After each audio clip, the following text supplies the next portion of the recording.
안녕하세요. 오늘 시간은 2배수, 3배수 ETF TQQ SPXL SSO QLD 장단점과 잘못 매수하면 쪽박, 제대로 매수하면 대박이라는 주제로 이 투자 방법에 대해서 이제 종합본입니다. 이게 제가 지금 세 번째 시간인데요. 종합본. 주의 경고사항을 알려드리겠습니다. 이 3배수 ETF 종목은 매우 위험하기 때문에 여기에 대한 추천 방송이라기보다 이미 제가 유튜브 채널이나 다양한 블로그 이런 걸 보니까 매우 위험하게 이 종목이 안전한 것처럼 수익률만 근거로 추천을 하거나 안내를 하고 계신 분들이 하도 많아서 위험 관리 방법을 안내하고자 하는 방송입니다. 영상의 교육 자료는 지극히 개인적이고 주관적인 의견이오니 맹목적인 신뢰보다는 참고만 하시고 투자 책임은 귀하에게 있으며 객관적인 공부 참고 자료, 학습 자료로만 사용하시기 바랍니다.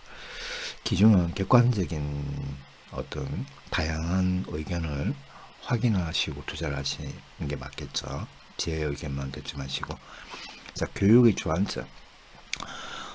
순서대로 2배수, 3배수 ETF의 극단적 위험성을 알아야 합니다. 보통 이게 얼마나 위험한지 몰라요. 그렇죠? 제가 그 부분을 다루겠습니다.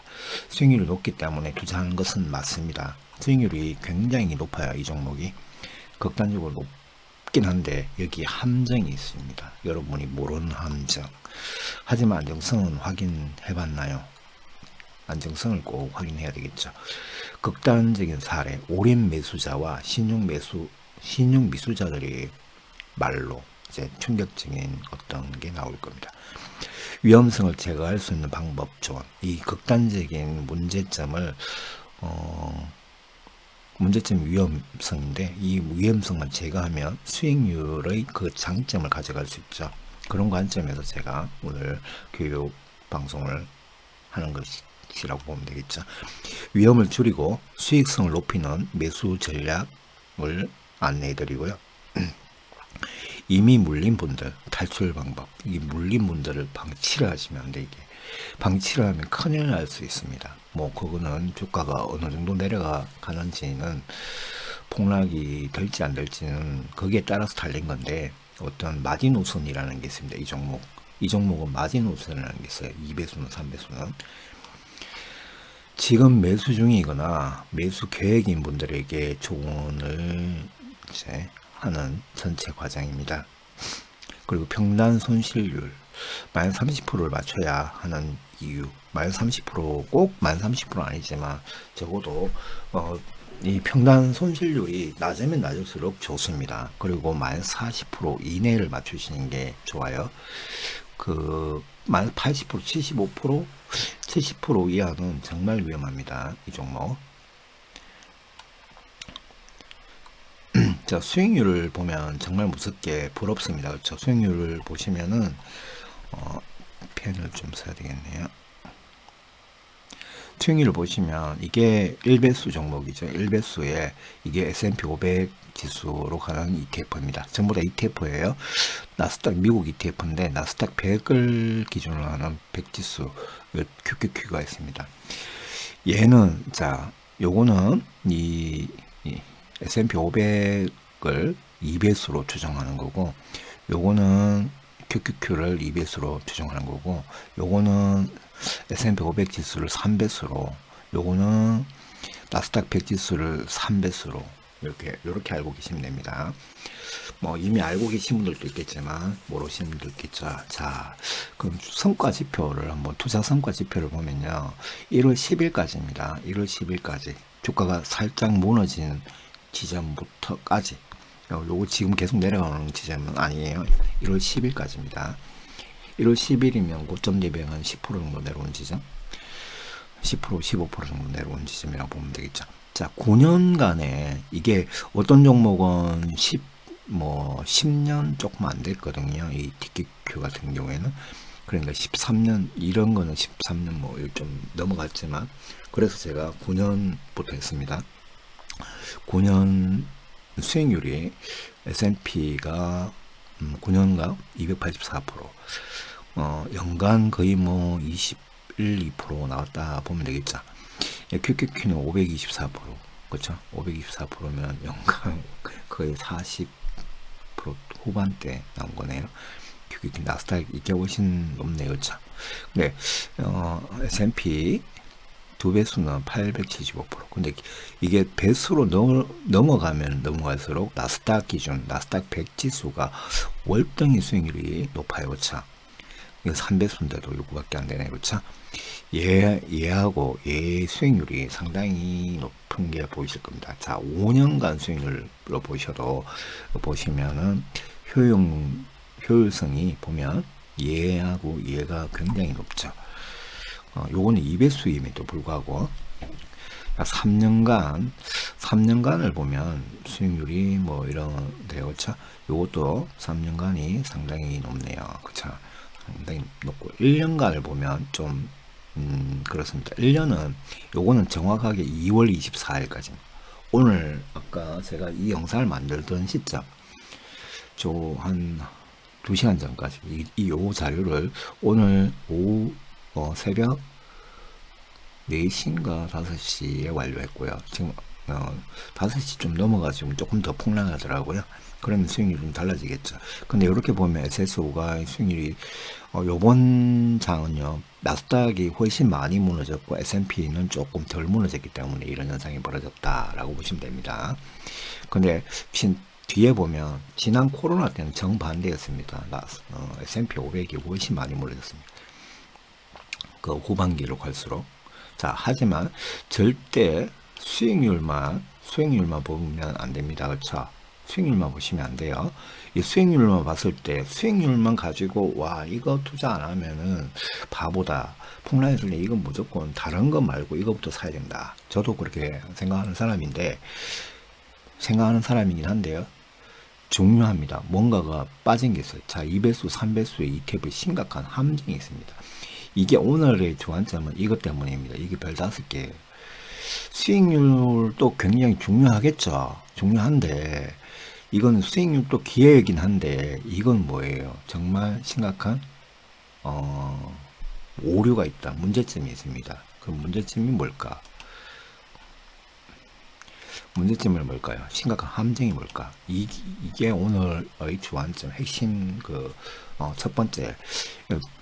문제점을 알아야 되겠죠. S&P 500 지수가 만 35% 내리면, 나스닥 100 지수가 35% 내리면 어떻게 될까요? 이 종목 그냥 내려갔다 다시 올라가겠지? 올라간다고 생각하면 그게 문제입니다. 올라가지 않는다. 올라가지 못한다. 올라가긴 하는데요. 무려 14년에서 25년 혹은 더 이상 걸립니다. 뒤에도 폭락이 나와버립니다. 더 걸립니다. 이게 이제 시뮬레이션 돌리신 분이 25년도 아니고 37년 걸리는 경우도 있어요. 예를 들어 중간에 한번 더 큰 폭락이 한 번이나 두 번 와버리면 37년 걸린 것도 있어요. 자, 이게 무슨 말이냐? 당신의 3배수 종목들은 마이너스 99%가 되기 때문에, 마이너스 99%가 되는 지점에 대해서 여러분들이 여기서 큰 착각을 하고 계시더라고. 저도 영상을 보면서 저도 처음에는 그렇게 생각했는데, S&P 500 지수, 아까 말하는 SPY죠. 이게 SPY고, 이건 QQQ 얘들이 이만큼 내려가게 되면 2배수나 3배수 종목은요, 얼마나 내려가는지를 알아야 돼요. 3배수 종목은 이만큼 내려갑니다. 얘들이 이만큼 내려가면 곱하기 3배수니까 내려가는 것도 복리라는 말입니다. 아까 수익률 보셨죠? 수익률처럼 내려가는 것도 마이너스로 심각하게 내려갑니다.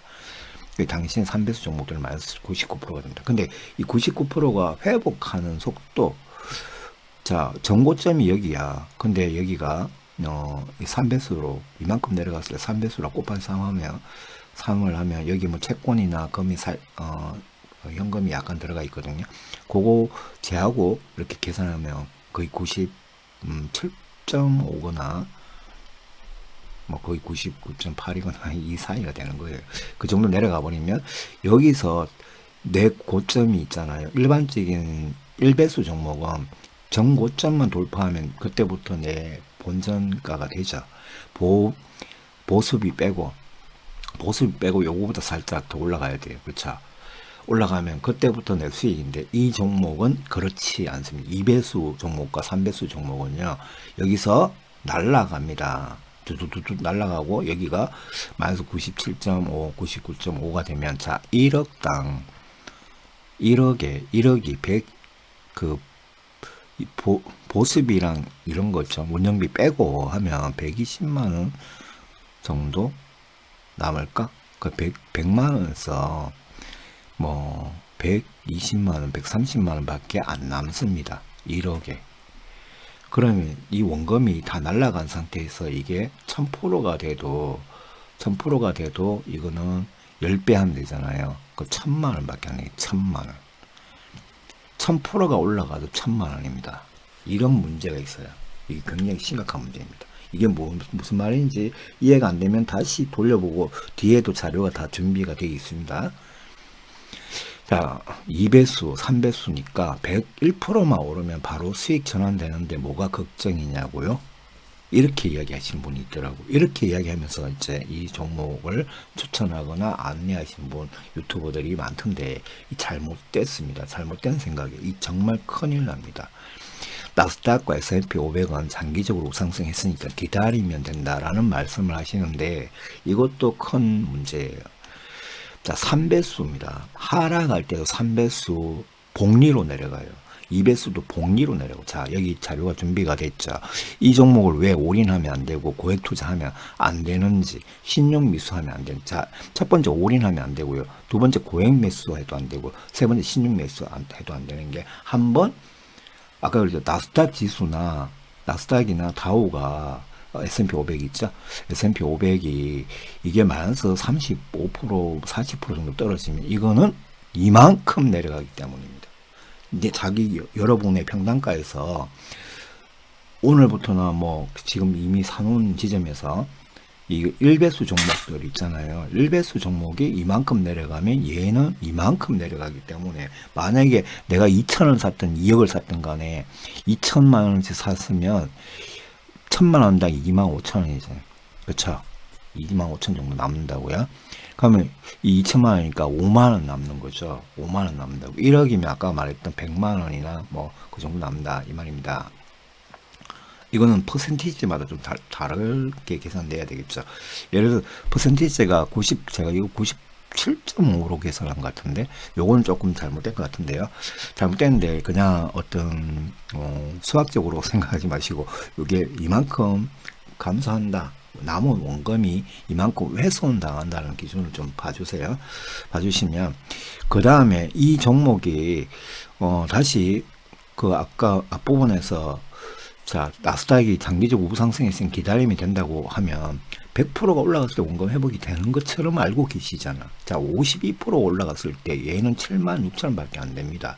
2천만 원 넣었는데 자, 수익률 100%가 돼도 2천만 원 넣었는데 10만 원 밖에 안 됩니다. 여기서부터 출발하기 때문입니다.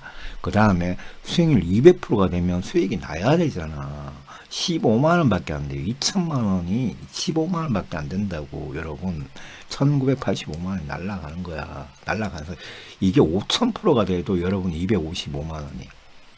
이건 아마 어느 정도까지 가야 된다? 8000% 정도가 넘어가야지 그때부터 복리라는 게 점점 올라갈수록 가중치가 있기 때문에 아마 8000%대 그 뒤에까지는 계산 안 해봤는데 다른 분들 계산 보니까 8000%대였던 것 같아요. 시뮬레이션 돌리신 분들.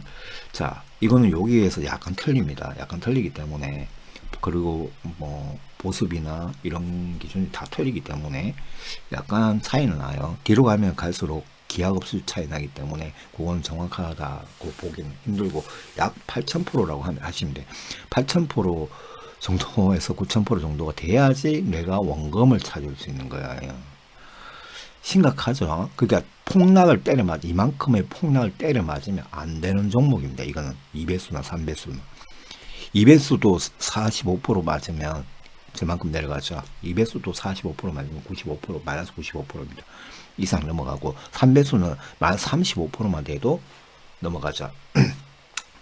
그 다음에 분할출, 그렇기 때문에 제가 오늘 하고자 하는 이야기는 올인 하지 말고 고액 투자 하지 말고 신용기수 하지 말고 뭐 해라? 분할 추매형 추매형으로 매수해라. 분할형. 분할형으로 이만큼 폭락을 하더라도 내가 내 평단가가 이만큼 내려가든 말든 분할로 하면 이만큼 내려갈 일이 없고요. 그 다음에 어느 정도 내려갔을 때 예비비로 넣어가지고 어느 정도 평단가 만 38%나 만 40% 이내만 만들어 놓으시면 요렇게 되죠. 그러면 여기서 손실금이 780만 원이에요. 만 38%면 780만 원 생겨 있지만 이게 2배수, 3배수의 장점이 이제 여기서 나옵니다. 여기서 이제 장점이 그거죠. 장점이 뭡니까? 2배수와 3배수는 반등시 어떤 종목보다 뭐예요? 그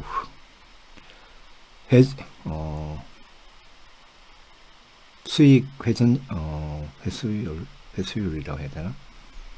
잠깐만요. 제가 이거 적어놓고 왜? 자, 이게 반등시 다시 회복률이 엄청 빠르거든요. 다른 종목에 비해서 엄청 빠릅니다. 그리고 수익률이나 기간이 대비해서 이게 올라가기만 하면 그 회복률이 어떤 종목보다 빨라요. 그렇죠? 내려갈 때도 어떤 종목보다 빨리 훼손되고 올라갈 때도 어떤 종목보다 빠른 회복률을 가지죠. 그러니까 이게 어느 정도 폭락이 끝날 때 이후부터는 내가 평단가만 잘 맞춰 놓으시면 그때부터는 내가 만 40%라도 엄청 빠른 속도로 내가 수익금이 증가합니다. 증가한다는 게 보이시죠? 증가하는 게 엄청나게 빠른 속도로 증가합니다. 수익금이. 자, 예를 들어서 또 원금이 내가 1억 4천, 여기서 또 문제가 있어요. 이 종목은 또 여기 하나 문제가 뭐냐면 장기 투자를 하시면 안 됩니다. 어떤 분이 이거 폭락해서 사서 장기 투자하라고 하는데 이것도 정말 잘못된 겁니다. 그분들은 이론만 생각해서 그러는데 이론이 아니고 이 종목의 속성을 몰라서 그래요. 장기 투자하면 절대로 안 됩니다. 이게 그 투자 합리적 곡선이라는 게 있거든요. 이렇게 여기 효율성 곡선이라는 게 있는데 여기서부터 여기까지 이 밑으로 시간이 지나면 다음 폭락기가 또 오잖아요. 폭락기가 한번 크게 왔을 때 크게 엄청난 폭락이 오고는 안 되는 반등기가 있거든요. 반등기가 있고요. 반등기가 끝나면 뭐예요? 다시 큰 과락이거나 조정기가 오죠. 조정기거나 다음 폭락이 온다고요. 요 기간에 때려 맞을 때 또 똑같이 이런 폭락이 때려 맞거나 35% 이상짜리가 내려오면 어떻게 되냐면 돈을 이만큼 벌었잖아. 자, 이만큼 벌었고 내 원금 수익금까지 포함해서 이만큼 벌었다. 이만큼 벌었는데 이만큼 폭락하면 또다시 이렇게 내려갑니다. 이게 문제라는 거죠. 또다시 내려간다. 남은 원금은 29만원이 됩니다. 1억 4천이 29만원이 되고 6억 7천이 130만원이 이렇게 돼버린다고. 90%가 아니고 계산을 좀 잘못한 것 같은데 97점 제가 97.5%인가? 하여튼 계산은 약간 차이가 있는데 제가 아마 이거 보수비 있잖아요. 보수비가 좀 비싸거든 이게. 보수비랑 뭐 다른 걸 계산해서 아마 이거 넣은 것 같은데 그래서 요거를 이렇게 계산한 것 같아요. 여기 금액이 좀 틀립니다. 틀리니까 그거는 감안해서 들으시고요.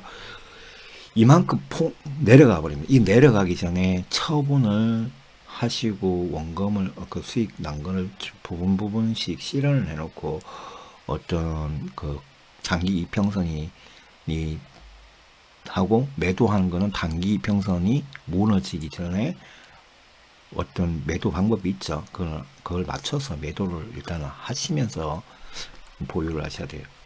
수익 실현을 안 하면 안 된다는 겁니다. 장기 투자는 안 되고 중단기거나 중장기 요걸 두 개를 병행하시는 방법이 요 안에서 매도를 하셔야 된다는 이야기입니다. 이게 폭락해 버리면 다시 원점으로 돌아가는 거예요. 이것처럼 이래 돼 버리는 겁니다. 이게 이만큼 벌어져도 여러분이 이게 올인형으로 가버린다는 거죠. 아시겠죠? 내가 돈이 벌어진 상태에서는 올인형이 돼버렸다. 원치 않는 올인형이 되는 겁니다. 단 한 번이라도 마이너스 90%대를 때려 맞으면 복리로 90%가 90% 지점에서는 900%가 올라가야지 원금 97% 이상이면 거의 뭐 8000% 정도 나와요. 원금 회복이 된다라는 이게 가장 큰 문제. 여러분 이거를 확실히 이해를 해야 됩니다. 이거 갖고 장기 투자하거나 올인 투자하거나 고액 투자하시면 안 되고 신용미수는 더더욱 안 됩니다. 신용미수는 마이너스 30% 되면 강제 변제잖아요. 이건 할 필요가 없죠. 며칠 만에 4일 만에도 강제 변제 2, 3일 만에도 강제 변제 당하기도 쉬운 종목이에요. 이게 원금 훼손 손실률도 봐야죠. 그렇죠. 이 3배수 ETF는 대폭락장에서 매우 심각한 원금 훼손 쪽박형 종목입니다. 그러니까 자 보시면 과거에 차라리 미국이 폭락하겠냐 라고 하지만 자 여기 1배수 종목만 해도 IMF 때 이건 2차 폭락이 나고 IMF 더하기 뭡니까 그 밀레니엄이 나왔어요. 밀레니엄 사태 밀레니엄 뭐 사태라기보다는 밀레니엄 폭락이라고 하는데 이때 2차 폭락까지 계산해서 만 85% 나왔어요. 요 나스닥은 만 81%, 리먼 사태가 만 47%, 나스닥이 만 49%, 코로나 팬데믹은 만 35%, 만 37%. 요거는 약간 차이가 납니다. 뭐냐, 저 위에 고점하고 밑에 꼬리점하고 그게 조금 이거는 뭐 보통 이제 책에 뭐 이런 외국 자료에 있으니까 쓴 거고 이거는 자료에 제가 각각 좀 털려가지고 제가 이렇게 썼습니다.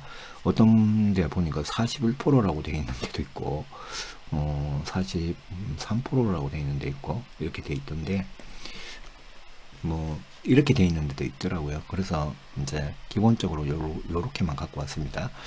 여기서 이렇게 되어 있습니다. 그러니까 정확한 건 아니고 자 어떤 코로나 팬데믹 요거는 그 2020년 2월 말부터 3월 20일까지 있었던 사건이죠. 이때 만약에 2배수라고 하면 2배수 이 종목들은 요 IMF 때면 이만큼 내려갔고요. 리먼 사태도 이만큼 내려갔습니다. 그리고 코로나 때는 80%, 82% 때려맞았습니다. 때려맞았어요. 이 복리로 내려갔기 때문에 실제로는 요거 종목도 지나간 차트에서 보면 마이너스 내려간 내평단가가 아니고 지나간 지표의 수익률로 나오기 때문에 복리가 계산 안 돼서 나오거든요. 그렇게 보면 60%, 67% 이렇게 나올 겁니다. 62%, 67%. 근데 사실은 복리로 내려갔기 때문에 이만큼 내려갔다 보시면 되고요. 이것도 마찬가지입니다. 이 3배수는 거의 이렇게 내려간 겁니다. 3배수도 이렇게 내려갑니다. 그 내려가는 속도가 복리로 내려가는 거를 모르면 그 계산하는 걸 차트로만 보는데 차트로만 보면 안 돼요. 내려가는 속도가 거기 복리로 마이너스 되기 때문에 자 이만큼 내려갔단 말입니다. 절꼭 지점에 샀다고 하면 2월 말 있잖아요. 거기에 완전 최상단에 올라갔다 이렇게 폭락했잖아요. 여기서 사가지고 이까지 내려갔다고 하면 이 사람들은 이렇게 때려 맞은 겁니다. 이만큼 굉장히 심각하죠. 이렇게 내려갔다고 하면 어떻게 됐을까요? 아까 말했던 이렇게 내가 2천만 원 올인형으로 샀다고 하면 앞으로 원금 회복이 거의 불가능한 거죠. 지금 어느 정도 회복했겠죠. 그렇죠? 회복해가지고 한 100만 원 정도, 100만 원까지 아니고 한 15, 20만 원, 20 몇만 원대 있겠지. 그렇죠? 2천만 원짜리가. 그러니까 이게 굉장히 위험합니다. 그렇죠? 근데 지나고 보면 수익률이 이렇다고 뭐 계산할 수 있지만 이 마이너스 원금에서는 이 회복이 이렇게 돼도 아까 보셨죠? 수익금이 안 나온다는 겁니다. 이렇게 올라가도 수익금이 안 돼요. 그쵸? 중요한 건 수익금이 안 나온다. 뭐 여기 보시면 수익금이 안 나오잖아. 내 남은 원금이 여기서부터 출발하기 때문입니다. 아시겠죠? 자, 내가 6억 7천을 130만 원에서 출발해봤자 얼마나 나오겠어요? 여기 이거 갖고 10분의 1로 계산하면 되잖아. 맞죠? 10분의 1로 계산하면 되죠. 그러면 내가 도대체 얼마를 벌어야지? 8,000% 이상 넘어가야지 그때부터 돈이 나오겠죠. 돈이 벌어지는 거 있죠. 자, 수익성과 손실 위험성의 장단점을 효율적으로 활용하면 된다. 자, 이게 지금까지는 심각한 극단적으로 단점만 얘기했는데 장점하고 같이 병행해서 보면 됩니다. 그리고 그걸 방어할 수 있는 전략을 활용하면 되죠. 제가 이거 한 장으로 딱 만들었는데, 미국 증시가 지금 과락하고 있죠. 과락 중입니다. 그렇죠. 오늘 또 좀 많이 과락했고, 과락하면 이게 과락이나 폭락이든 끝이 있잖아요. 그렇죠. 모든 증시에는 폭등의 끝이 있고요. 폭락의 끝이 있습니다. 맞죠. 특정 기간에. 폭등과 폭락의 끝이 있어요. 그럼 이 바닥을 여러분 알 수는 없어요. 누구든지 알 수 없기 때문에 어떻게 사야 된다? 저 같은 경우에는 자 삼각 피라미드형 분할 매수 1500에선 분할 매수를 하고 있다가 계속 더 폭락할 때는 좀 멈췄다가 1500일선이나 1800일선 이탈하면 그때 1차, 2차 예비비를 털어 놓는다. 자, 역사적으로 1800일선 무너진 경우가 한번 거의 뭐 70년 동안 한 번 정도 있었다 보시면 돼요. 70년간 딱 한 번. 그게 언제 IMF 때죠.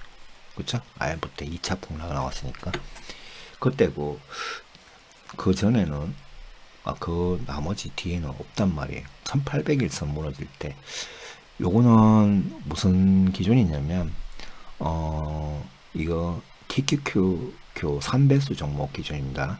3배수 종목 기준, TQQ 기준입니다. 제가 이걸 안 적어놨네. TQQ 3배수 기준에서 1500에서 1800에서 때려지면 저기서 남은 예비비를 때려놓습니다. 자, 삼각 피라미드 방식은 이런 방식입니다. 여기서 350일이나 450일에서 매수하고 있다가 요번에 오늘처럼 푸틴이 막 공격하고 있으면 우크라이나를 침공하니까 주가가 막 밀리죠. 그러면 원래는 여기 밑에서 한 번 더 살라고 했더니 안 사고 요거 며칠 기다렸다가 여기 한 650일 650일이나 750일 이하 떨어지면 여기서 이제 2차나 3차를 넣기 시작하면 되겠죠. 이렇게 보내면서 여기서 1차를 했으면 1차나 2차를 했으면 이런 식으로 사고 요걸 총 저는 7번을 이제 세팅을 해놨고요. 그 다음에 예비비 1차, 2차 1차는 요 1500일선에 2차는 여기 1800일선에 이렇게 배치를 해놓고 기다리고 있습니다. 이런 식으로 매수를 하셔야 돼요. 그래야지 폭락이 왔을 때 아까 말씀드렸죠. 수익률, 자 여기 있죠. 코로나 팬데믹 기준 하락률에서 수익률을 맞추면 돼요. 내 평단가를 450일선 정도 때리고 올라갈 수도 있고 950일선 정도 맞출 수 있고 1500일선에 맞출 수 있죠.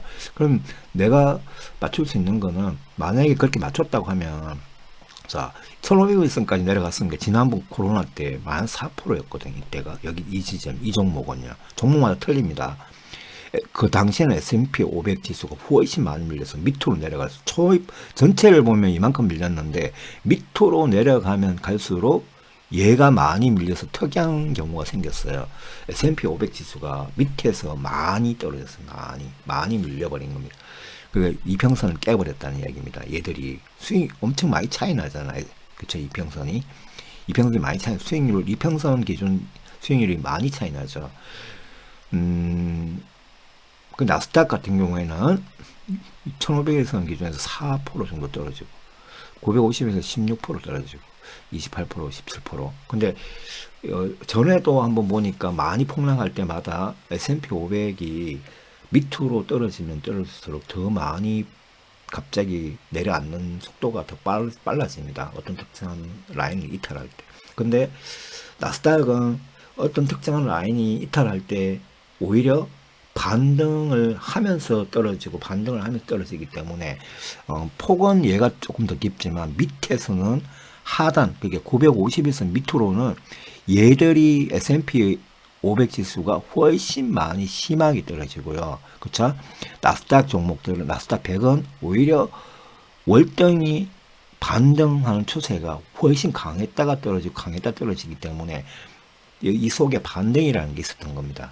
반등이 있기 때문에 사실은 밑바닥에서는 훨씬 강력한 반등 주는 나스닥 100이다라고 이해하시면 돼요. S&P 500보다는 저기 과거에 큰 폭락이나 과거에 단기 과락 있죠.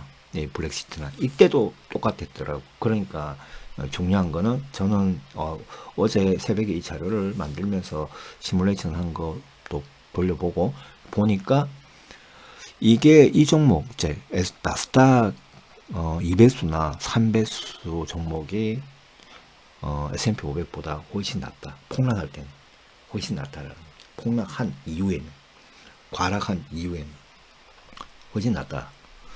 자, 그래서 회복력을 봤습니다. 원금 회복력. 원금 회복력이 뭐예요? 내가 밑에 주가가 폭락했다가 자 마이너스 99% 때려 맞았을 때는 원금 회복력이 없습니다. 없는 거 제가 아까 보여드렸죠. 그게 아니고 내가 추가 매수를 하든 분할 매수를 해가 내 평단가를 이렇게 맞춰놨다고 가정했을 때, 자 가정했을 때 여기에 큰 힌트가 있죠. 평단가를 맞춰놓으면 회복력이 매우 빠르다. 여기 보시면 옆에 제가 다시 요걸 크게 보는 겁니다. 크게 보시면 분할 매수, 과락 방어용 예비비 이렇게 해가지고 매수를 하는 건데 여기까지 기본이고요. 만약에 진짜 더 심각하게 나스닥이 40%까지 대폭락하면 그 방어용 예비비를 별도로 구하셔서 넣으시기 바랍니다. 이거는 그 정도 폭락하는 거는 거의 3, 40년 만에 뭐 거의 지금에서 말하는 거죠. 저 위에서 한번 무너진 상태에서 또 무너지는 걸 말하는 겁니다. 그러면 60%에서 80%까지 무너지는 걸 말합니다. 그런 경우에 자 여기서 보면 코로나 팬데믹 기준 하락률을 보면 여기 중요한 게 있죠. 중요한 게 내려가는 만큼 평단가를 최소 35% 이내로 맞춰 놓아야 반등시 회복력 효율이 생깁니다. 아시겠죠? 여기 보면 제가 색깔 이렇게 칠해놨는데 매우 짧게 걸리잖아. 반등할 때는. 그리고 수익률이 어느 정도 내 평단가를 마이너스는 맞는데 마이너스가 마이너스일 때는 매우 빠르게 회복이 되는 게 보이시죠? 그쵸? 회복이 되는 거. 수익률과 회복률을 같이 봅시다. 같이 봐야지 조금 이해가 되겠죠. 자, QQQQ의 2배수인 QLD가 수익률이 보시면 이렇게 성과지표가 나왔는데 3년, 5년, 9년 이렇게 나왔는데 코로나 팬데믹 때 만 32%, 16%가 내려가고 4%가 이게 자, 요 기준, 내 평단가 기준입니다. 내가 평단가를 451선쯤에 맞춰놨거나, 951선 맞춰놨거나, 1500선 맞춰놨거나, 뭐 1200에서 맞춰놨거나, 요 기준을 했을 때, 1200선 기준을 맞춰놓은 사람은 40분 만에 주가가 확 떨어지다가 40분 만에 다시 반등을 했다는 얘기예요. 원금이 회복됐다는 얘기입니다. 회복됐고요. 저 951선에 맞춘 사람들은, 평단가 맞춰놓은 사람은 3일 만에 수익 전환이 되기 시작했다. 그 다음에 451선에 맞추신 분들은 이 2배수 종목이 4주 만에 원금 회복이 됐고, 자, 오히려 근데 3배수 종목이, 원금 회복률이 상식적으로는 더 빨라야 되죠. 4주니까 이거보다 1.5배, 1.5배나 1배 더 빨라야 되잖아요. 30%더 빨라야 되지만 오히려 늦었다. 왜 늦을까요? 내려갈 때 복리로 다 까먹었기 때문에. 이거보다 훨씬 많이 내려갔잖아요. 얘보다 훨씬 많이 내려갔죠. 그쵸? 얘보다 훨씬 많이 내려갔기 때문에. 내려갈 때. 많이 내려갔기 때문에 회복 속도도 좀 느립니다. 근데 이들 종목밥, 얘들하고 비교해보면 뭐예요? 얘들보다는 훨씬 빨랐죠. 얘는 조금 비슷한데 얘는 완전히 뭐 박살났네. 그쵸? S&P 500 지수의 3배수 종목은 박살났기 때문에 느리다는 이야기입니다. 이만큼 내려갔다는 이야기야. 내려갔기 때문에 아주 느리게 올라 반등이 돼요. 그쵸? 다른 종목에 비해서 정말 심각하게 늘었잖아요. S&P 500이 폭락했을 때 다른 시기도 보니까 나스닥에 비해서 정말 느리게 올라갔더라고요. 회복력이. 그 오래 버핏은 나스닥 보다는 S&P 500 지수를 자꾸 사는데 저는 왜 오래 버핏이 수익률이 그렇게 다른 신진 세력보다 훨씬 낮은지를 지금 이해를 하겠습니다. 이것 때문인 것 같아요. 나스닥의 회복력이, 원금 회복력이, 반등 회복력이 나스닥이 3배, 4배 더 빠르기 때문에, 심지어 5배까지 더 빠른 것 같아요. 전체적으로 4.5배 정도 빠르다.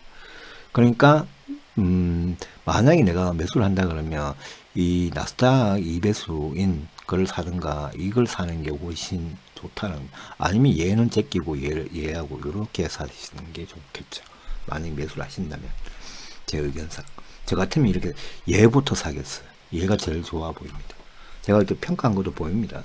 나오는데 얘를 순서대로 사야 되겠죠.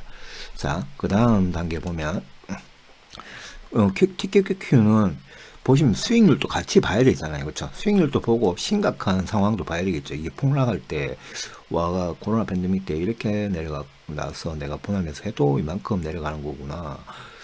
근데 이 49%도 6주 만에 반등을 했고, 저 950 했을 때는 마이너스 28%였는데, 요 4주 만에 반등해서 원금 회복이 됐고, 1주, 요 17%는 일주일 만에 회복했다. 근데 위에 보면 QLED는 바로 40분 만에 원금 회복이 됐다. 이 1500일선 맞춰놓은 사람은. 사실은 이 1500일선, 얘는 안 내려가서 1200일선까지만 내려갔고, 뭐, 950일선 약간 못 미쳐서 바로 반등했기 때문에 그런 것 같아요. 자, 이해하셨죠? 그 다음은 SSO인데, 이건 수익률 또 뭐, 그닥 나쁜 건 아니지만, 다른 거에 비해서 좀 낮죠. 낮은데, 기간도 별로 안 걸린 것 같은데, 얘는, 너무 내렸을 때 보면 너무 겁나게 많이 내렸어요. 그쵸? 바닥에서, 그러니까 지지선 이탈하는 속도가 굉장히 빨랐다는 이야기입니다. 한마디로 말하면, 이 나스닥에 비해서 장기 이평선이 초반에는 이렇게 내려갔고요. 이 S&P 500은요. 나스닥은 초반에 이렇게 내려갔고 심하게 내려가다가 내려갈 때 이렇게 반등하면서 내려갔다는 이야기입니다. 근데 S&P 500은 이렇게 초반에는 안 내려갈 듯 하다가 그 떨어지면 떨어질수록 밑에서는 완전히 이렇게 무너졌다는 이야기입니다. 여기 부분이 훨씬 많이 내려갔다, 얘들이. 아시겠죠? S&P 500 관련 종목들이. 그렇기 때문에 이런 지표가 나온 겁니다. 그걸 이해를 하셔야 돼요. 자, 차트로 보면 수익률을 보시면 올인한 김씨와 분할형 추가 매수한 박씨. 자, 김씨와 박씨의 차이를 한번 봅시다. 올인을 여기서 때렸다고 하면 이분은요, 뭐 사실은 여기 제가 완전 쪽박 찼다고는 안 할게요. 그냥 69% 때려 맞았다 할게요. 여기 사실은 쪽박 찼습니다. 쪽박 찬 게 90%대, 98%, 7%까지 내려갔기 때문에 여기 복리가 붙었다 했죠. 이 정도면 복리가 붙습니다. 복리로 완전히 쪽박 수준이 됐는데 쪽박 안 찼다고 하고, 이 올인한 김씨는 마이너스 거의 70% 때려 맞았어. 때려 맞았는데 이게 여기까지, 보통 이제 스윙할 때 내가 분할 매도할 때는 요런 데서도 매도하고요. 이거 이탈할 때도 매도하잖아요. 그 기준에서 제가 여기 동그라미 쳐놨습니다. 여기까지를 계산했어요. 김씨는 수익률이, 여기서 산 김씨는 수익률이 152%예요. 이까지. 그죠? 2년 정도, 2년 안 됐지만, 한 1년 7개월, 아니, 1년 한 10개월, 1년 2년 동안, 1년 10개월 동안 여기까지 오는데 152%예요. 근데, 자, 김씨는 두 번째, 오늘까지 내가 아까 새벽 있죠. 오늘 2월 24일 새벽 4까지 65% 내려왔다 그러면, 이까지 내려왔다면 65%밖에 안 돼요. 김씨는 이 고점에서 올인한 사람. 박씨는 평단가 맞춘 사람. 아까 제가 그랬죠. 평단가가, 이 평단가가 어느 평단가에서 계산했냐면, 이게 751일선입니다. 751선, 여기 빨간 게 951선이에요. 951선 아니고, 이 751선에 내 평단가를 맞췄다고 봤을 때입니다. 이까지 떨어졌으니까, 여기서 사고, 여기서부터 사기 시작했는데, 쭉 맞추다 보니까 751선이야. 요거, 자주색이고, 나무색. 갈색선에서 이제 대충 평단가 맞춘 사람은 내려갔을 때 37%를 때려 맞았어요. 마이너스 37%. 그렇죠? 만 37%를 때려 맞았지만 이 사람 평단가가 만 37%. 내가 1억을 투자했으면 3,700만 원이 날라간 상태입니다. 내가 남은 돈이 얼마?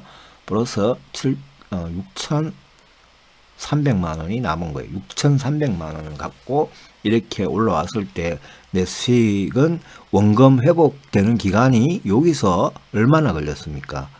여기서 불과 얼마? 불과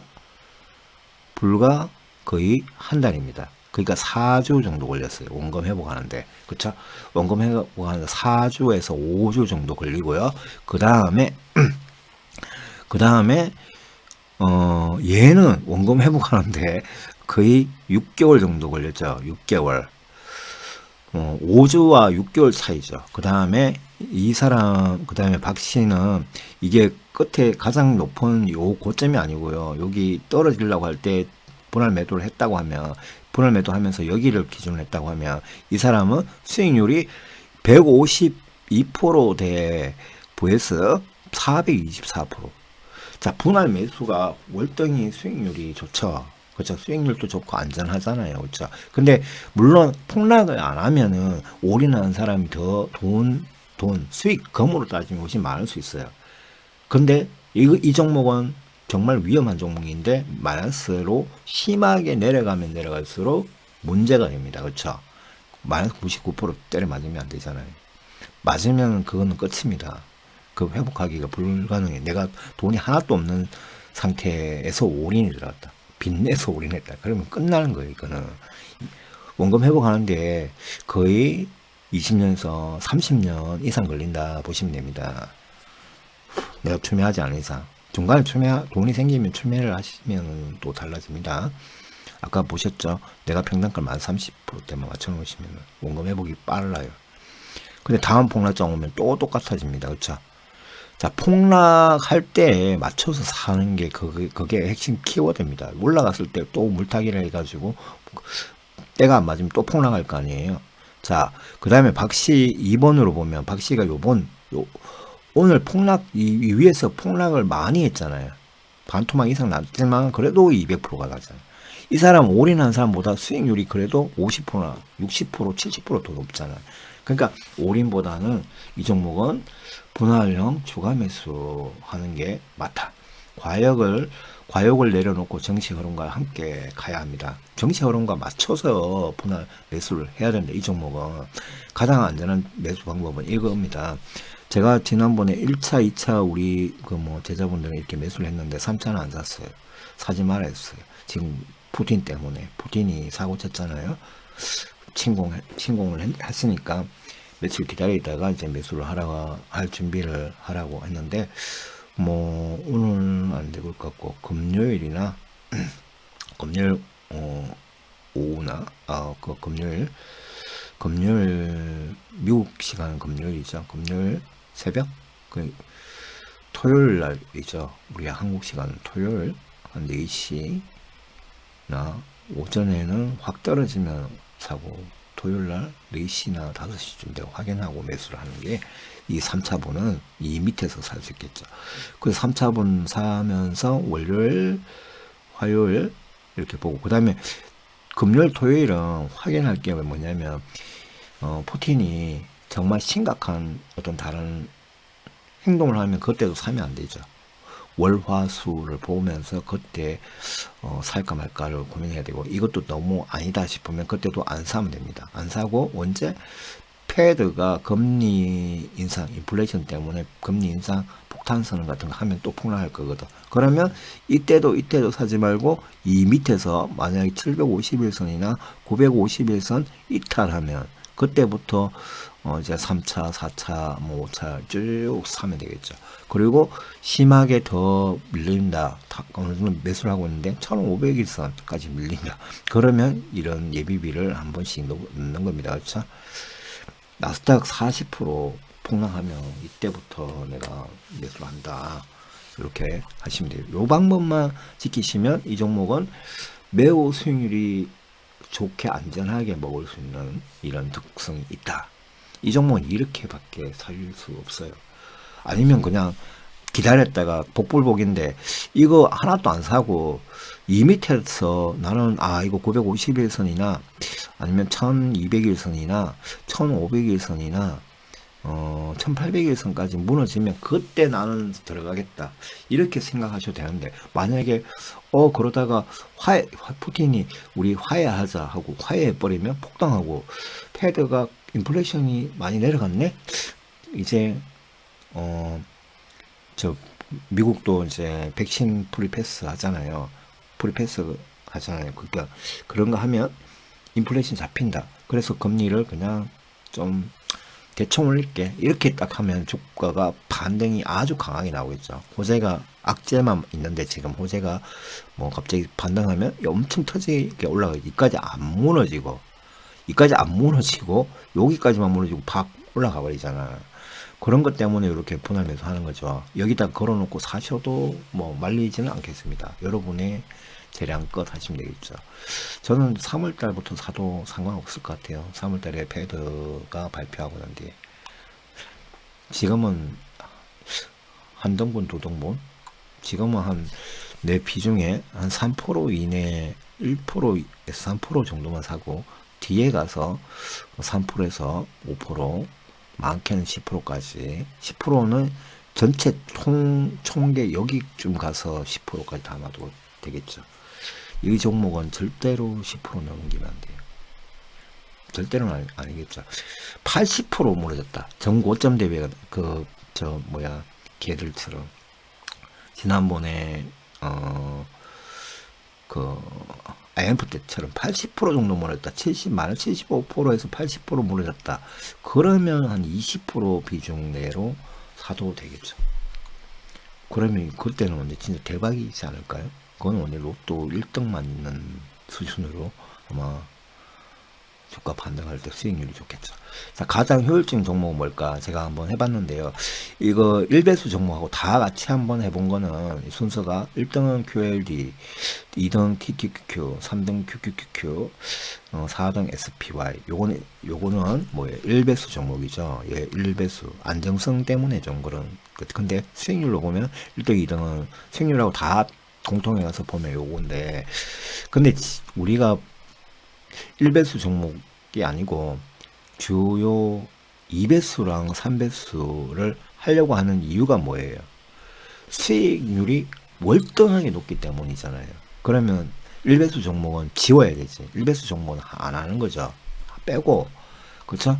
빼고 폭락장에서 회복력이 좋은 2배수, 3배수 종목의 수익성이 가장 높기 때문에 1배수 종목은 제외하고 보면 1등이 QLD, 2등이 TQQQ, 3등이 SSO, 4등은 위험합니다. 이게 전체 이제 시뮬레이션이나 그 과락 구간이나 반등, 회전력 있잖아요.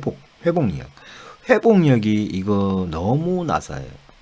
안정성은 이거는 운입니다. 운에 따라서 시장에 따라서 다른데, 이거는 회복력이, 이게 S&P 500 지수가 나스닥 지수들에 비해서 월등히 낮더라고. 그래서 얘는 안 하는 게 맞다. 차라리 얘가 훨씬 낫고, 얘는 내려갈 때 좀 덜 내려가니까, 얘는 왕창 내려가놓고 덜 올라가면은 이게 회복력 같은 게 수익률의 단점이죠. 엄청 큰 단점이죠. 회복률이 좋아야지, 많이 내려갔더라도 회복력이 좋아야지 내가 물타기를 했을 때 빨리빨리 내 원금 회복도 되고 물타기를 너무 과하게 한 거 내가 덜어내서 다시 현금화하고 뭐 쓸 거 쓰고 이렇게 할 수 있는 겁니다. 그런 관점에서는 요거 이게 효용성이 좋고 일단 이게 가장 저는 이제 좋은 것 같아요.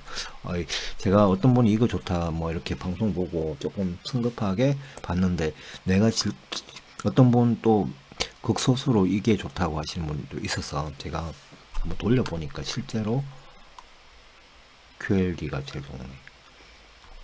중단기, 중장기 평균 수익률과 안정성 관점입니다.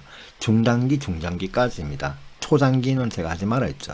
폭락장 오면 끝입니다. 이것도 다시 10억을 벌어도 폭락장 와서 마이너스 45%짜리 맞으면 QQQ 같은 게 나스닥이 40% 30% 넘어가면 수익 난 거 다 그냥 10억이 아까 그랬죠. 10억이 얼마? 1400만까지 내려갑니다.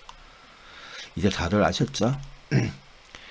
올인하면 안 되는 이유, 분할 매수해야 하는 이유, 평단가 관리를 해줘야 하는 이유, 효율적 원칙 투자로 과욕보다는 안전한 투자 수익을 챙겨야 하는 이유, 공부하는, 준비하는, 알고 하는 투자. 자, 요거는 나중에 제가 엑셀 파일 보여주게 해놨는데 끝까지 가서 제가 한번 보여드리겠습니다. 공부를 어떻게 하고 있는지 여러분들하고 비교를 한번 해보시기 바랍니다.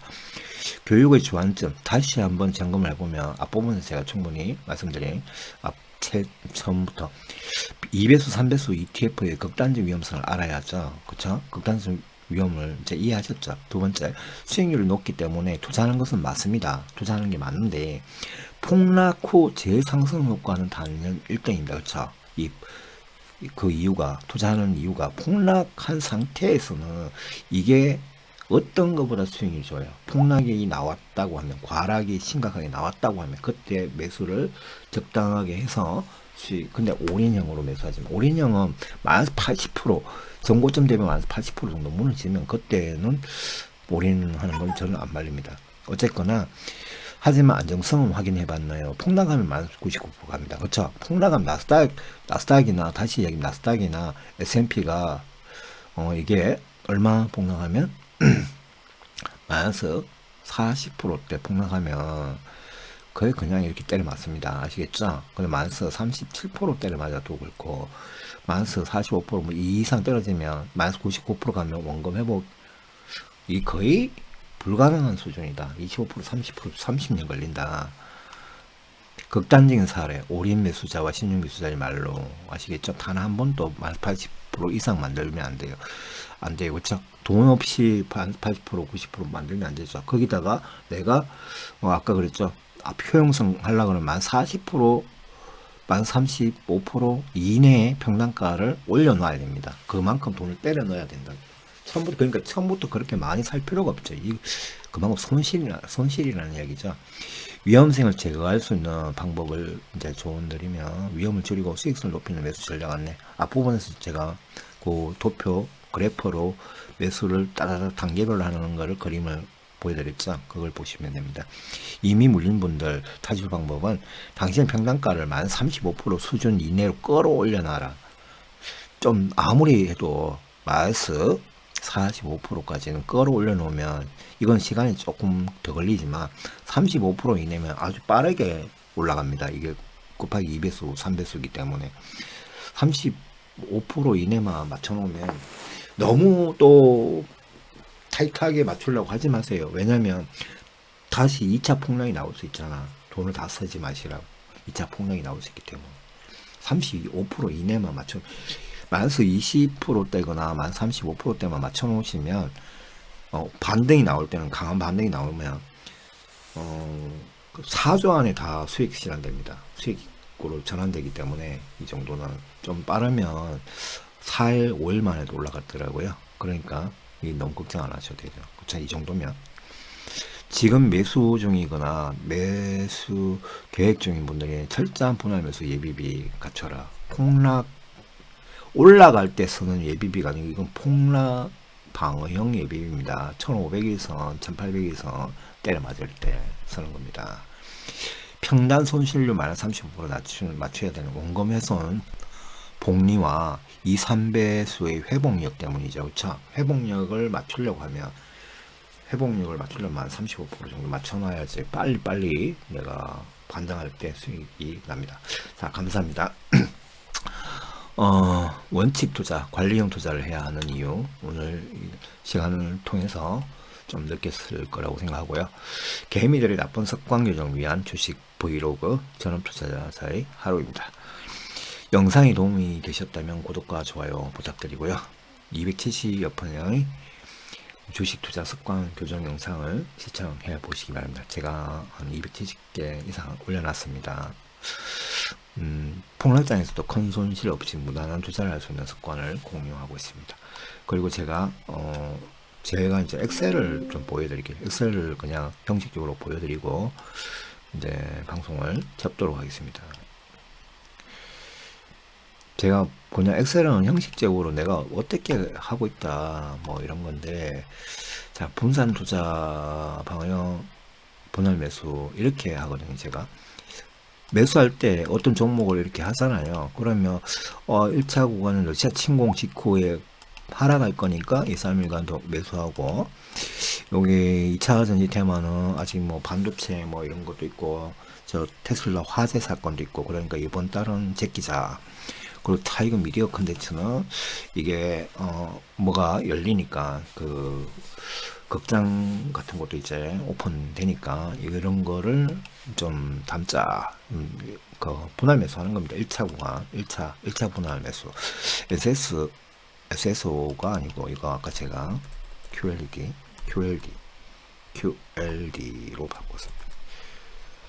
QLD S&P 500이 아니고 QQQ 200수. 아까 제가 이걸 원래 S&P 500을 하려고 하다가 확인을 해보니까, 제가 어제 새벽에 돌려보니까 QLD가 맞아요. 그쵸? QLD 이런 식으로 뭐 이렇게 하고, 그 다음에 2차 구간은 패드 금리 인상. 제가 이게 빨간 걸로 다 표시해 놨죠. 패드가 금리 인상하니까 요때 전후로 막 발표하면 속 시끄럽게 막 폭락할 수도 있어요. 과락할 수 있어요. 그때 2, 3일 동안이나 좀 다르게 나오면 더 많이 분할 매수를 하면 되고, 이렇게 그때 맞춰서. 그 다음에 3차 구간은 또 4월달 6월달 뭐 하냐면 긴축합니다. 긴축 갖고 또 뜯어낼 거예요. 패드가 인플레이션, 긴축, 실적 쇼커 요런 거 있죠. 요런 거를 기점해서 그게 나올 때, 과락이 나올 때 또 매수하고, 그 다음에 10월달 11월달 MSCI 지수 리밸런싱 하죠. 8, 9월달은 절대로 주식 사면 안 됩니다. 8, 9월달은 주식 안 사요. 그때 완전히 주가가 40% 이상 폭락하면 사겠지만, 30% 이상 폭락하면 사겠지만, 폭락은 차라 내려가에서 10월달 11월달 돼야지 진정이 되거든요. 그때쯤 또 사는 거고. 4차 구간은 여기까지 다 분할 매수를 막 5등분 7등분 했는데 또 때려 까인다. 내가 다 평단가 맞췄는데도 또 까인다. 그러면 4차 구간에서 마이너스 9%가 되면, 평단가가 되면 그때서나 한번 사고, 5차 구간은 이 4차 구간까지 샀는데 마이너스 15%가 되면 그때 또 한번 산다. 그렇죠? 그리고 이 종목은 기복이 심하기 때문에 더 마이너스 폭을 깊게 잡는다.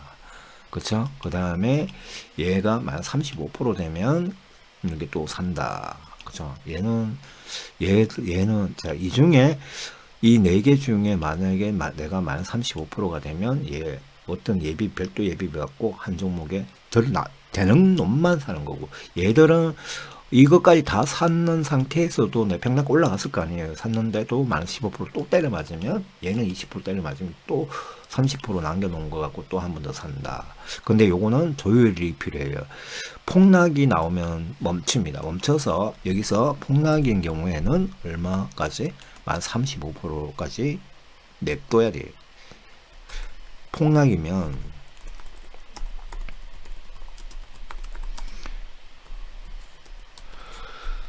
이때 이제까지 기다렸다가 삽니다.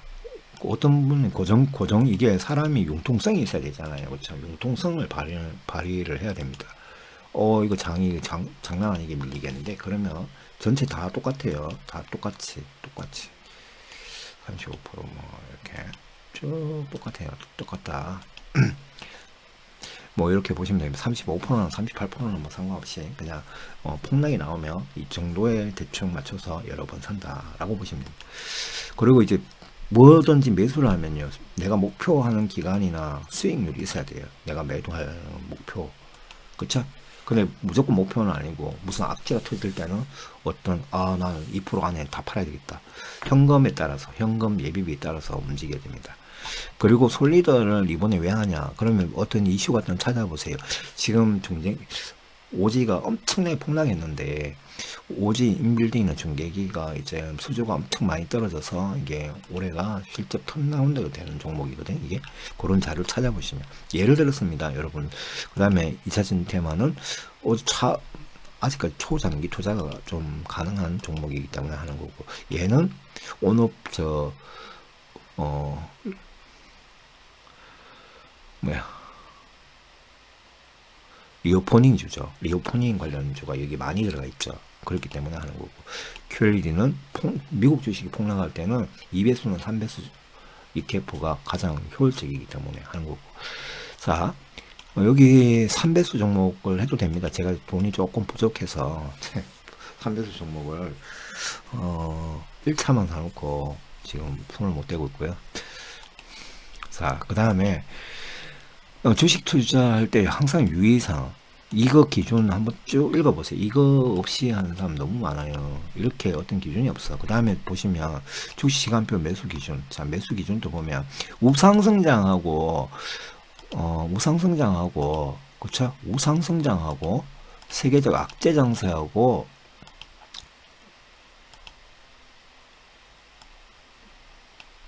단기 조정 장세하고, 내가 여러분들은 행동이 다 똑같이 합니다. 그렇죠? 우상승 장세는 조금 눌렸다고 사도 돼요. 막 올인형으로 사도 되는데, 세계적 악재 장세는 조금 눌렸을 때 사면 완전히 물리잖아요. 그렇죠?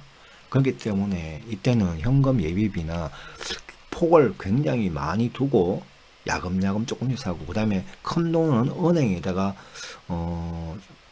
좀 많이 넣어놓고 아예 손을 안 대고 있다가 특정한 기간, 3월달, 제가 기존에서는 올해 3월달이었거든요.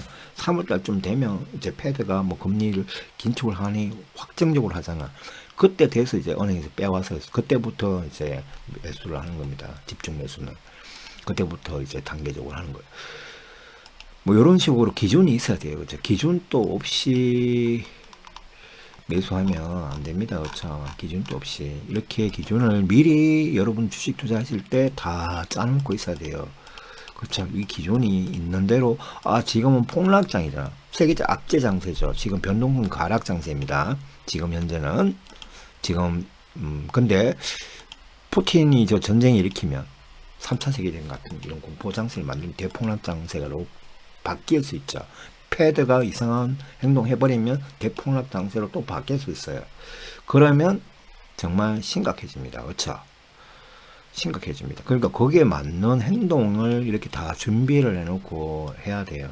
그리고 어느 정도 알고, 폭락이 어느 정도까지 내려가니까 예비비를 쓰지 말고 기다렸다가 저 밑에서 사야 되겠다. 변동성 과락 장세면 이미 뭐 나올 것만큼 나왔는데 여기서 지금부터 사볼까 고민해 볼 만하죠. 대폭락 장세면 여기 이때까지 폭락한 것만큼 더 폭락합니다. 더 폭락이거나 그거보다 조금 더 폭락이. 그러면 지금까지 한 15%, 20%, 30% 밀렸다. 그러면 폭락은 앞으로도 35%, 40%더 내려갑니다. 그거 알고 있어야 돼요. 이거 정말 중요합니다. 그것도 모르고 내일 당장 올인한다. 여기가 바닥이야. 이 바닥은 없습니다. 미래는 결정이 안 됐잖아요. 그 흐름에 따라 맞춰가야 돼요. 그렇죠? 요런 거를 항상 이런 거를 항상 알고 있어야 되는 거. 그 다음에 저는 이렇게 공부를 많이 하잖아요. 여러분들 이렇게 공부를 하면서 매매 기법 같은 것도 이거는 지금 작성 중이라서 안 올릴게. 자, 주식 투자하실 때 실패하는 이유가 보통 보면 쭉 보시면, 요거는 제가 별도로 방송을 할게요. 그냥 한번 보시고 넘어가세요. 보통 보면 무조건 올인합니다. 올인하고 너무 함부로 사고 무조건 올리면 위험 발생할 경우 대비책도 없고 처음부터 회복 불가능한 종목을 사고 주식 시간표 맞추지도 않고 자기 시간표대로 매수하고 매수는 자기 시간표대로 매수해도 되겠지만 매도는 뭐예요? 자기 시간표대로 매도하시면 안 돼요. 왜? 자기 시간표 내가 돈이 1년 뒤에 필요하다고 1년 뒤에 딱 팔라고 할 때 주가 폭락이 있으면 손실로 팔아야 되는 거예요. 그 다음에 그러니까 매도 기준은요 무조건 수익 났을 때가 매도 기준이죠. 그쵸? 그리고 상장 폐지 사유가 생긴 것만 파는 거고 안 그러면 아예 사지를 말았어야 되는 겁니다. 이거 진짜 신중하게 계속 봐야겠죠. 그 다음에 정시 장세에 따라 각기 다른 행동을 해야 하는데 그것과는 무관한 행동. 정시 장세 앞부분에서 제가 요거 이야기했잖아. 그쵸? 정시 장세에 따라서 행동이 다 달라져야 됩니다. 정시 장세에 맞는 행동을 해야 됩니다. 우상승 장세가 아닌데 올인하고 막 미친 듯이 주가가 700% 올라간 종목을 막 사가지고 정시 하락장 오면 700% 500% 올라간 만도 같은 거 있잖아. 이런 거는 마이너스 70% 80%까지 내려가요. 우상승장이 아닐 때 급등한 종목 사면 메타버스 같은 게 왜 폭락하냐면 걔는 수익률도 수익금도 안 나오는 매출이 안 나오는 거거든요. 메타버스는 아직까지 투자만 했지 메타버스 그 무슨 소문만 무슨 하지 실제 자기 매출의 메타버스 수익률은 10%도 안 되고 0. 몇 %대 밖에 안 나옵니다. 지금 전 세계적으로 페이스북도 마찬가지고 페이스북이 메타잖아요. 메타의 대장이잖아요. 걔네들 아직까지 메타버스에서 나오는 수익을 거둘 수 있는 매출의 기여도가 1%, 5%밖에 안 돼요. 어떤 기업들은 0%대고요. 그러면 걔들이 수익 지금 최근까지 한 90% 올랐, 900%까지 올랐잖아. 700에서 900% 메타 세트가. 그러면 그게 이 악재장으로 바뀌었을 때 가장 많은 폭락을 일으킬 거예요. 페이스북 지난번에 22%까지 폭락한 이유가 그런 겁니다. 한국 주식들도 메타버스 종목 지금 완전히 주풍 낙엽처럼 떨어지고 있죠. 게임주들, NC 소프트 같은 거. 위험 시기별 카카오도 마찬가지입니다. 카카오 네이버도 왜 폭락했냐면 메타버스이기 때문에 메타버스로 올라갔기 때문에 위험 시기별 현금 확보 계획과 행동이 없다. 매수 계획도 계획표, 매도 계획표 쓰지 않는다. 자, 이거 보시면 매수 계획표나 매도 계획표 같은 거 쓰면은 문제가 좀 덜 합니다. 천재도 아니고 신도 아니잖아. 고문가게를 해도 거래 장부는 쓰잖아요. 그쵸? 근데 거래 장부 안 쓰면 매수 계획표 이런 거 안 쓰면 거래 장부 안 쓰는 사람하고 똑같은 사람입니다. 그냥 완전히 뭐예요? 그냥 여러분이 사장이거나 팀장일 때 밑에 직원이 여러분이 일을 하는 업무 보고서 같은 거나 장부를 안 쓴다고 생각해봐. 얼마나 미친놈 아니에요? 제가 제 밑에 직원이 그러고 있으면 저 그냥 바로 사표 쓰라고 할 것 같은데? 이 갑질이 아니에요. 갑질이 아니고 뭐 가스 라이팅도 아니고 이거는 기본 중에 기본이잖아요. 이거는 여러분 솔직히 말해서 기본 중에 기본입니다. 여러분 무슨 장사할 때 거래 장부 안 쓰나요? 거래 장부나 일지 같은 거 써야 되잖아. 회사 근무하면 일지 같은 거 거래 장부 반드시 쓰는 게 맞죠. 회사가 잘 되게 하려고 가게가 영업 잘 되려고 하면 그런 거 써야 되는데 안 쓰고 주식 투자하는 거랑 그거랑 똑같은 건데 이건 가스라이팅이나 갑질의 문제가 아닙니다. 이런 거 하라고 한다고 제가 짜증 부리니까 가스라이팅 한다고 그러시던데 아예 주식 투자하면 안 되지. 그러면 미래산업 시장 포화도 시장 침투에 대해서 전혀 관심이 없다. 이거 정말 중요하죠. 이거는 한번 읽어보시면 삼성전자보다 타이거 2차전지나 저기 2차전지 관련주가 훨씬 많이 올라갔던 이유가 이런 것 때문이죠. 시장 포화도나 시장 침투율 때문에. 반도체는 시장 침투율이 아직도 성장성은 있지만 전 세계적으로 보면 한 70% 80%까지 나올 건 다 나왔다 이렇게 이야기를 하거든요. 그쵸? 아직 많이 한 20-30% 남았지만 이제 인공지능 부분은 남았죠. 인공지능. 근데 뭐 양자 컴퓨팅 이런 거 남았잖아요. 근데 전기차는 침투율이 지금 도로에 다니는 자동차가 지금 1000대당 한 대, 10,000대당 한 대밖에 없잖아요. 그런 걸 이야기하는 겁니다. 여러분 집에 컴퓨터 없는 집이 어디 있어요, 요즘에? TV 다 있잖아. 그 안에 들어가면 반도체 다 들어가 있잖아.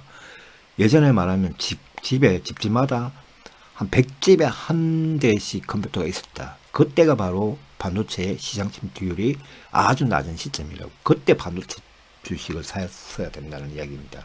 지금은 전기차를 왜 사야 되냐 하고 똑같은 개념이에요. 그런 걸 생각하고 앞으로 수소차 같은 것도 마찬가지고 시장이나 대리점에서 물건이 대할인 행사하면 미친듯이 사면서 주가 할인은 거부한다.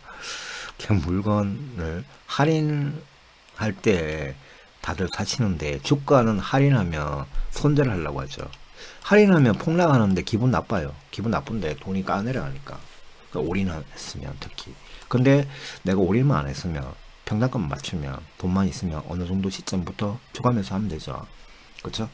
하고 저희 뭐 제자분들은 대부분 다 예비비를 다 돌고 있기 때문에 그리고 마이너스 폭도 그렇게 심하지도 않고 매수 어느 시점 되면 3월달이나 4월달, 6월달 사이에 한번 강하게 초과 매수를 하면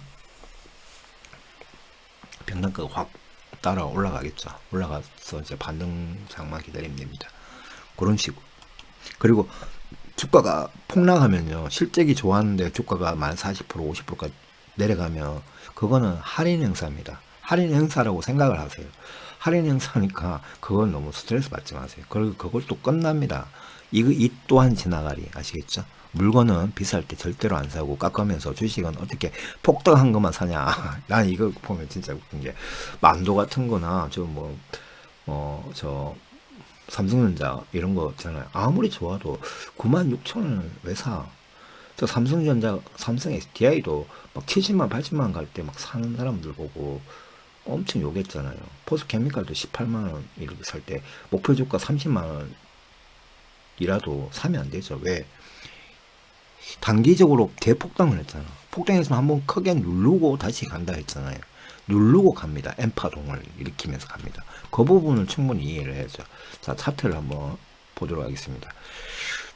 항상 뭐를 누르고 갑니다. 그쵸? 지금 뭐 이런 것도 보면 뭐 얘는 왜 이렇게 있고요. 오늘 폭락인가? 전체장이?